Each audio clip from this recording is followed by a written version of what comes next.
ఆ రోజు రాత్రి పడుకునే ముందు రీనా తన భర్తతో పొద్దున జరిగిన విషయం చెప్పింది. దానికి జోసెఫ్, రెక్కల ముక్కలయ్యేలా కష్టపడినా మనకొచ్చిన సంపాదన తినడానికి మాత్రమే సరిపోతుంది. ఇంకా కొత్త బట్టలంటే ఎక్కడి నుంచి తెచ్చేది? వచ్చే సంవత్సరం చూద్దాంలే. పిల్లల మీద మాత్రం కోపగించుకోకు. వాళ్ళకు అర్థమయ్యే విధంగా నచ్చచెప్పు, సరేనా? అలాగేనండి. కానీ ఎన్ని రోజులిలా? పిల్లలు పెద్దవాళ్ళవుతున్నారు. మన పరిస్థితి ఇలాగే ఉంటే రేపు వాళ్ళని ఎలా చదివించగలం? చూద్దాం, ఏదో మార్గం దొరకపోదులే.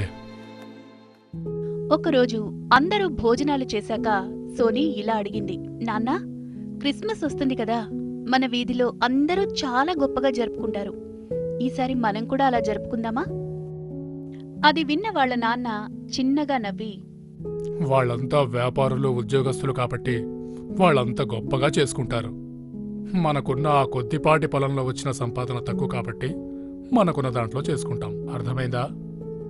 ఆ మాటకి సోనీకి కోపం వచ్చి కోపంగా అరుస్తూ, నువ్వెప్పుడు ఇంతే నాన్నా, ఎప్పుడు ఏదో ఒక కారణం చెప్తుంటావు.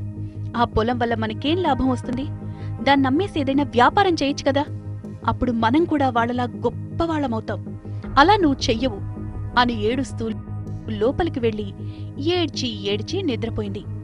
అలా నిద్రలో ఆమెకి ఒక కలొచ్చింది.